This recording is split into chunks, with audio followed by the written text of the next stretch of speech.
Bismillahirrahmanirrahim. Assalamualaikum warahmatullahi wabarakatuh.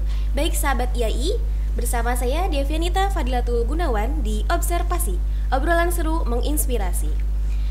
Melihat fenomena yang pada kali ini yang marak-maraknya nih, isu bullying. Nah, kemarin kita sudah mengobrol terkait isu bullying ini bersama HMJ PAUD dan HMJ PAI. Kali ini, sahabat IAI, saya sudah bersama dengan dua perempuan keren yang akan mengisi kegiatan observasi kali ini. Baik, sebelum ke pembahasan, nah, saya mau nanya kabar nih, bagaimana kabarnya Teh? Alhamdulillah baik. Alhamdulillah, luar biasa ya. Nah sebelumnya nih, sebelum kita ke pematerian, tak kenal maka tak aruf. Ya, sahabat IAI pasti pengen kenal nih siapa nih perempuan keren yang pada mau pematerian hari ini. Dari siapa dulu, boleh? Boleh yang Dari kanan. Teteh? Boleh. Perkenalkan ya, nama saya Fatunisa. Fatunisa, oke. Dari semester berapa Teh? Semester 7. Semester 7. Yang sebelahnya? Oke, perkenalkan nama saya Urfa Kaida. Sama semester 7 juga. Masya Allah. Semester 7 ini pasti lagi mempersiapkan skripsi, betul nggak Teh? Tapi tidak ya kita sedang berpusing-pusing ria dengan skripsi, tapi kali ini Teteh kita akan membahas mengenai isu bullying. Nah, luar biasa sekali ya, karena memang sangat marak sekali Teh isu bullying ini ya pada tahun ini gitu ya, yang marak-maraknya ada anak SD gitu, bahkan anak TK pun gitu ya, sekarang sudah melekat pada dirinya. Oke, para sahabat IAI, kali ini di observasi kali ini kita memiliki judul yaitu bullying no more.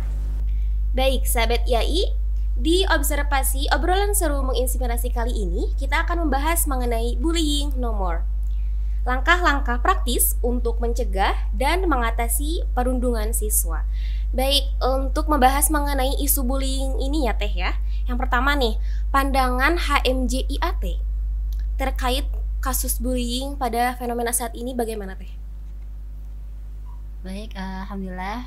Sebelumnya terima kasih ya Teh telah mengundang kami gitu di acara observasi kali ini terkait isu bullying yang mungkin tahun ini tuh semakin marak gitu ya terjadi, mulai dari anak kuliah, mulai dari anak SMA, SMP, bahkan tadi Teteh jelaskan gitu ya, anak TK pun gitu sudah mulai terjadi. Betul. Gitu ya. Tentu kami merasa sangat miris. Yang pertama itu ya, miris. Kenapa miris? Karena pasalnya gitu, bullying ini dilakukan oleh anak-anak yang terdidik, yang kita tahu itu terjadi marak di pendidikan di sekolah-sekolah. Betul? Betul Fatun? banget, Nah, betul banget. maka jika kita lihat dari kejadian ini ya, seolah amanah undang-undang dasar yang dimana anak-anak terdidik itu dicetak sebagai generasi yang bertakwa, beriman dan beramal soleh, itu seolah ternodai gitu. Jadi kita merasa sangat miris sekali dengan hal itu. Namun jika kita lihat dari kejadian yang ada gitu ya, tentu isu bullying ini bukan terjadi di tahun-tahun ini, betul Teh? Ya. Tapi karena marak-maraknya tahun ini ya Teh ya. Marak tahun ini, ternyata kita juga tidak bisa menyalahkan siapa sih sebenarnya yang salah itu. Kita tidak bisa mengklaim orang ini yang salah, orang tua yang salahnya gitu orang ya. tua yang salah atau anaknya yang ini, kita tidak bisa. Tentu ini menjadi pertanyaan besar ya Teh ya, yang dimana harusnya idealnya anak yang terdidik itu memiliki rasa ketakwaan, keimanan, bahkan sampai bisa menahan diri untuk tidak berkata, yang kan bullying itu salah satunya secara verbal ya Teh ya. Tapi seolah dirasa ternodai gitu. Bahkan mungkin sekolah juga sebenarnya tidak tinggal diam. Begitu pula dengan pemerintah gitu ya, dengan elit gitu, bahwa sudah tertera dalam pasal pun kan ya, di dalam di dalam KUHP, kalau nggak salah tuh bisa dicek gitu ya, pasal 130 tentang pelecehan dan juga pasal 110 sampai 111 tentang perundingan, bahwa di sini pemerintah tentu tidak tinggal diam, bahwa tentu bullying ini menjadi aspek yang disoroti ibarat gitu. Nah itu yang menjadi kemirisan bagi kita. Sebenarnya menanggapi isu bullying ini bukan cuma yang harus disoroti itu, pertama lingkungan jelas, terus kondisi keluarganya gimana, terus kayaknya yang paling utama itu sikap diri kita sendiri gitu terhadap bullying itu sendiri gitu. Karena kan kalau melihat bullying mungkin kalau dilihat dari dasarnya gitu ya, awalnya tuh pasti dari rasa iri yang munculnya nggak sih, kayak isi ini kok gini gitu ya, terus kayak nah rasa-rasa iri itu tuh mereka kurang bisa buat menyalurkannya dengan benar. Padahal kan kayak misalnya nih, ih iri banget nih lihat sini jago, terus dia kesal, karena dia kesal dia pengen mukul atau apa, padahal kan kalau disalurin misalnya dengan memukul itu bisa jadi sebuah bela diri yang baik, bisa nolong orang juga gitu. Itu sih berangkat awal dari bullying itu dari diri sendiri yang harus dibenerin juga gitu, karena ketika emang keluarganya udah baik, lingkungan bahkan pemerintah pun udah berupaya maksimal mungkin ya dengan ada yang undang-undang tadi ya punya. Betul sih. Jadi emang bullying ini ada beberapa faktor yang menyebabkan misalkan sekarang ini adanya bullying gitu ya. Kemudian teh jika kita sepakati ya tentang bullying, yaitu sebagai apa tadi, penodaan terhadap diri, kemudian termasuk ke dalam pelecehan gitu ya teh, maka sebenarnya Al-Quran sebagai kitab Sholihul Kulli Zaman gitu ya sudah berbicara jauh-jauh hari tentang bullying ini gitu. Sudah ada kisahnya di mana pada saat Rasulullah berdakwah kan teh, ingat kita semua juga ya mungkin mengetahui sahabat YIP juga bahwa ketika Rasulullah berdakwah beliau pernah diludahi, ya kan? Benar nggak? Nah itu kan termasuk juga dari salah satu bullying ya. Yang kemudian yang kedua kisahnya Nabi Yusuf. Kisahnya Nabi Yusuf yang diawali dari yang hasad. Nah itu diawali dari hasad, kakak-kakaknya ngerasa kenapa nih Nabi Yusuf yang dicintai sama ayahnya gitu, sama Benyamin, sedangkan kita ngerasa tidak. Nah itu salah satunya juga ya. Dan Al-Quran berbicara tentang ini ketika kita lihat gitu tuh ya, kata bullying ini padarnya itu dekat dengan kata dalam Al-Quran yaitu yahsyar. Jika kita dilihat dalam Quran sama teman-teman, boleh ya teman-teman YIP, di dalam Quran surah Al-Hujurat ayat 11 bahwa di situ ayatnya berbunyi ya ayyuhalladzina amanu la yaskhar qaumun min qaumin asa ayyakunu khairan minhum ila akhir ayat, bahwa Allah memerintahkan kepada orang-orang yang beriman gitu ya, janganlah kelompok dari kalian merendahkan kelompok yang lain. Boleh jadi yang direndahkan itu lebih baik daripada kalian gitu. Nah, Al-Quran merespon ini gitu, bahwa Al-Maroghi salah satu mufasir, beliau yang menafsirkan Al-Quran surah Al-Hujurat ini, dan Al-Maroghi itu memiliki corak tafsir adab ijtimai ya teh, di mana adab ijtimai itu berbicara tentang sosial. Nah, beliau menafsirkan tentang ayat ini bahwa merendahkan dan menyebut-nyebut aib itu salah satu dari tindak bullying itu gitu.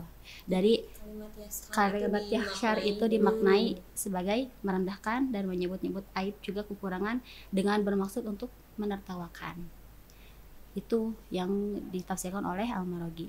Begitu pula dengan seperti yang didefinisikan oleh Ar-Raghib sama, bahwa niatnya itu untuk menertawakan. Asik-asik gitu, asik menertawakan teman misalkan contohnya ya. Teman gitu. Nah, tapi ada juga teh di dalam lafaz Al-Quran tentang yahsyad ini bahwa bukan bermakna negatif. Kalau tadi kan bermakna negatif ya yang disampaikan oleh Al-Maroghi sama Ar-Raghib. Tapi ada satu mufasir, beliau itu menafsirkan bahwa makna yahsyar ini yaitu tentang kekuasaan Allah. Salah satunya di dalam Quran surah Az-Jasiyah. Jadi sebenarnya yahsyar ini dimaknai dua, ada yang positif, ada yang negatif gitu. Cuma kan ada yang positif, ada yang negatif. Jadi kenapa yang di surat Al-Hujurat ini disandingkan dengan yang negatif, karena di yang sebelum-sebelumnya itu dijelaskan tentang penciptaan langit dan bumi gitu. Ya. Wasakhara lakum ma fis samawati wa fil ardh. Nah, karena apa ya, mengenai langit dan bumi, jadi sakhoronya ini dimaknai dengan menundukkan gitu, bukan Ya. bukan sesuatu yang buruk gitu. Terus ngomongin bullying gitu ya, kan intinya mah sesuatu yang menertawakan atau menyakiti orang lain gitu. Kayak macam-macam bullyingnya tuh ternyata kalau dihubungkan, dikaitkan dengan Al-Quran juga ada 3 gitu berhubungan. Jadi yang pertama secara verbal, non verbal, dan psikis gitu. Nah, kalau yang secara verbal mungkin yang tadi ya, Ya. yang surah Al-Hujurat Al-Hujurat ayat 11. itu. Kalau yang non verbal ini mungkin di surah Ad-Duha yang wa'amal yatima fala taqhar. Dan maka terhadap anak yatim jangan engkau berlaku sewenang-wenang gitu ya kan. Berarti tindakan bullying ini ternyata udah dijelasin sama Al-Quran dan dilarang gitu, jangan gitu. Dan terus yang secara psikis gitu. Nah, secara psikis gini, ini maksudnya gimana sih? Jadi kita gak ngomong, gak fisik enggak gitu ya, tapi mungkin dengan tatapan mata atau apa itu menyakiti hati orang lain. Contohnya mungkin kisah yang surah Abasa yang Abdullah bin Umi Maktum ya. Abdullah bin Umi Maktum yang ketika itu tuh ingin mendatangi Rasul, tapi Rasul tuh malah Oh iya, siap. oh ya ya Abdullah bin Umi Maktum itu ketika ingin mendatangi Rasul malah Rasulnya itu bermuka masam, jadi turunlah ayat ini Abasa wa tawalla gitu. Jadi tanggapan kita sebagai masyarakat IAT gitu ya, ya kita miris ya, kita miris dengan kejadian ini. Di dalam Quran tuh udah dijelasin sedetail mungkin iya. Tentang bullying itu, bahkan ternyata yang fisik udah dijelasin jangan, yang verbal jangan, yang non verbal jangan, yang psikis juga jangan. Terus masalahnya gimana nih? Kenapa masih bisa terjadi? Mungkin kayaknya perlunya pengkajian lebih dalam ke masyarakat tentang makna-makna Al-Quran yang kayak gitu ya. Enggak sih, Bang? Iya sih, betul teh. Nah, untuk melihat dari itu ya, isu-isu bullying itu, nah selanjutnya bagaimana sih menurut Teteh gitu ya membangun ketahanan mentalitas terhadap korban bullying? Bagaimana menurut pandangan Teteh nih? Boleh dari Teh Urfa dulu atau dari Teh? Boleh. Boleh. Membangun mentalitas ya, Iya. mentalitas ya tentu karena biasanya gitu ya Teh, ketika sudah ada anak yang terkena bullying pasti ada sedikitnya mah rasa kepikiran, bahkan sampai depresi, bahkan sampai ada yang di kasus-kasus yang kita ketahui itu sampai apa ya, menyerahkan diri kepada Allah sebelum waktunya gitu. Ya, saking terkenanya gitu ya dalam bullying ya. Saking kayak kepikiran kan, jadi udah masuk ke hati, udahlah mending menyudahi aja hidup ini gitu kan, sampai gitu. Nah, kalau pandangan dari aku untuk membangun mentalitas tentu ada 2 faktor ya, eksternal dan internal. Kalau dari eksternal tentu salah satunya dari bisa orang tua, juga guru-guru, juga teman-teman terdekat untuk mengayomi anaknya, si korban gitu ya, bahwa jangan takut gitu, jangan putus asa, dan bahwa rahmat Allah itu luas gitu. Itu mungkin kalau untuk korban yang dia sudah bisa apa ya, mengerti tentang hal itu gitu ya. Kalau misalnya anak kecil ya tentu disemangatian gitu. Kemudian itu kan dari lingkungan eksternal gitu ya. Kemudian kita juga motivasi kepada mereka, kepada korban, bahwa ada kisah gitu ya, dimana yang tadi seperti di awal kita jelaskan, bahwa Rasulullah juga pernah mengalami pembulian itu sendiri gitu, bahkan sampai kotoran dilempari, bahkan bukan cuma sekedar itu, sampai mau dibunuh kan. Nah, tapi Rasulullah tidak menghentikan dakwahnya. Begitu pula dengan anak si korban itu, kita ayomi, kita dekati, kita ubah pola pikirnya gitu, bahwa rahmat Allah itu lebih luas gitu, bahwa walaupun misalkan dibulinya itu kekurangan fisik atau kekurangan apapun itu dari dirinya, bahwa itu tuh bukanlah sebuah kekurangan gitu. Bisa jadi Allah memberikan kekurangan itu justru yang terbaik untuk kita, ya dimotivasi gitu mungkin teh. Kalau dari aku seperti itu. Boleh kalau dari Teteh? Paling ditambahin ya secara Boleh, internalnya. Ya. Kalau secara dari diri nih, aspek dari diri sendiri, yang pertama ya jangan takut gitu. Wala tahinu wala tahzanu. Fa'antum a'launa in kuntum ta'lamun. In kuntum ta'lamun. Jadi pertama jangan takut gitu. Kita juga harus punya power gitu kalau kita dibully gitu. Ibaratnya ketika kan apa sih, balaslah tangan dengan apa sih yang kisos, ayat kisos, tangan dengan tangan, telinga dengan telinga. Jadi kalau kita ditonjok nih sama teman, ya kalau kita ngerasa sakit gitu dan itu nggak enak, ya nggak apa-apa, balas aja gitu, jangan takut. Itu kenal, karena kan biasanya orang yang dibully itu karena takut, terus minder segala macam. Terus ya, kayaknya yang kedua, jangan malu. Kenapa jangan malu? Soalnya kadang kan dengan kayak setelah dibully nih misalnya, ih kamu gembrot atau kamu gimana gitu kan kayak iya apa aku kurang ini gitu. Jadi aku insecure banyak, gitu ya. Insecure. Ingat laqad khalaqnal insana fi ahsani taqwim. Allah tuh udah nyiptain kita tuh sebaik rupa gitu. Mau kita buta gimana, itu tuh udah sebaik rupa yang Allah ciptain gitu. Terus yang terakhir sih kita harus pede gitu, jadi punya percaya diri. Meskipun kita dibully, jadiin itu sebuah motivasi buat kita terus gali potensi diri gitu. Biasanya soalnya nih yang anak yang kayak gini-gini, mereka tuh kurang mengenali diri sendiri gitu. Aku tuh buat apa sih hidup aku teh, terus aku tuh mau ngapain. Jadi sekarang mah explore diri, kembangin bakat, lakuin kegiatan-kegiatan yang positif gitu. Benar banget sih. Jadi kita teh ya kalau ini mah anak lagi jangan lemah gitu ya. Kalau setidaknya misalkan kita bisa lakukan hal itu kepada mereka, kayak misalkan mereka mukul gitu, ya pukul lagi, tapi misalkan dengan batasan-batasan gitu. Mungkin dari apa ya tuh, dari karena fenomena sekarang bullying ini kurangnya menanamkan keimanan, benar gak teh? Kalau misalkan keimanan mereka sudah kuat gitu ya, pastinya ketika dibully apapun mereka juga akan kuat gitu, karena imannya udah kuat nih. Jadi fokusnya ke Allah, udah kata orang lain mah selewat gitu.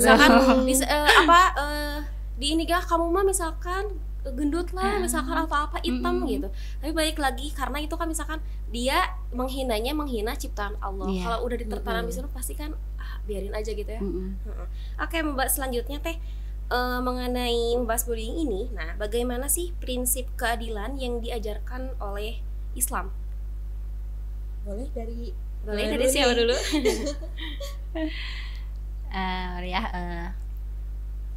Terkait prinsip keadilan yang ditanamkan oleh Islam, justru kita harus tahu dulu ya adil itu apa gitu ya, biar kita setara dulu, biar kita tuh satu frekuensi dulu gitu dari makna adil itu sendiri.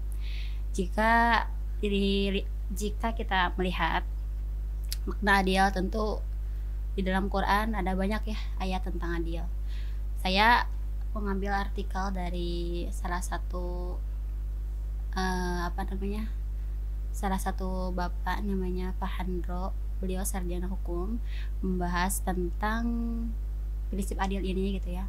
Beliau menyatakan bahwa setiap orang muslim itu akan memperoleh hak dan kewajiban secara sama gitu ya. Yang membedakan itu yaitu ketakwaan di mata Allah. Terus beliau juga memaknai adil ini, ngambil ayatnya Quran surah Al-Infitor ayat 6-7 yang berbunyi,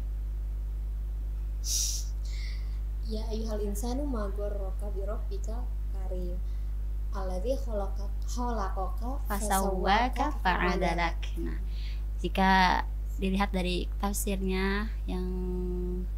tafsir Al-Azhar Quraisy Shihab gitu ya, bahwa beliau memaknai tentang adil di sini yaitu keberagaman yang untuk mencapai tujuan, alias maknanya itu sebuah keseimbangan gitu, sebuah keseimbangan. Jadi makna adil di sini bukan harus sama gitu.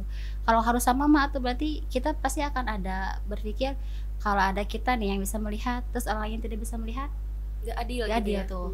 Kalau harus sama ya, Iya. kalau makna adil di situ. Tapi ketika kita lihat ayat ini dan lihat juga tafsirnya bahwa adil di sini dimaknai dengan keseimbangan, maka Allah tentu yang memiliki maksud tersendiri ketika kita diberikan Allah secara fisik sempurna gitu ya, mata bisa melihat, tangan ada dua gitu, dan melihat misalnya saudara kita ada yang mungkin tidak apa, kalau secara manusia gitu ya, secara manusiawi beranggapan ketika tidak bisa melihat itu tidak adil, maka makna adil di sini berarti tidak sama gitu. Dan di sini Islam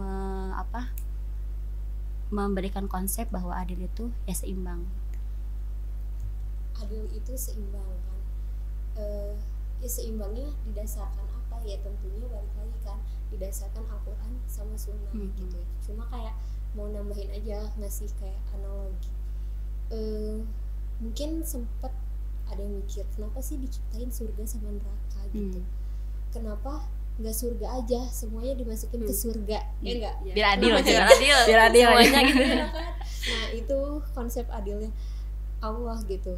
Kalau semua dimasukin surga, nanti gimana dengan orang-orang yang kayak ngebully kita nih? Itu Suka juga nggak adil ngebully juga nih, ya. misalnya kan Kalau suka adanya yang- surga aja gitu. Iya, Iya. orang yang suka bully, yang suka ngeledek temennya, semuanya masuk ke surga juga kan nggak adil gitu. Iya. Makanya diciptakanlah neraka kayak gitu. Untuk yang tadi mencapai keseimbangan itu.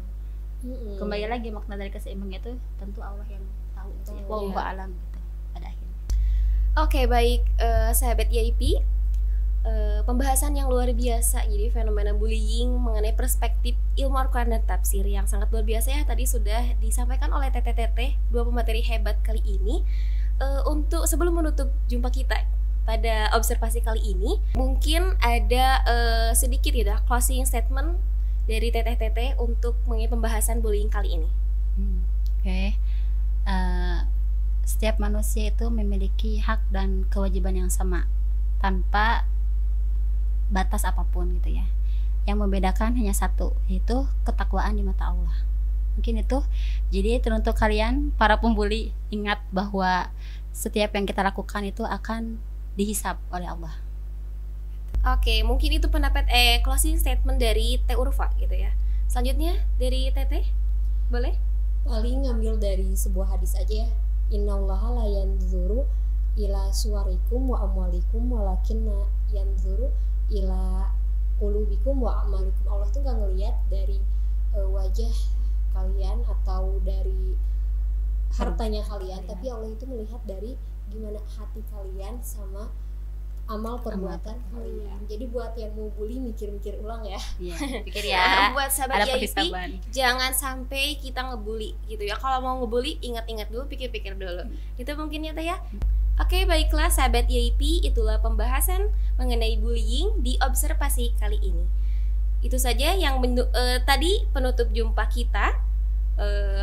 Sampai jumpa di observasi selanjutnya. Tutup saja dengan doa. Rabbana atina fid dunya hasanah wa fil akhirati hasanah wa qina adzabannar. Wassalamualaikum warahmatullahi wabarakatuh.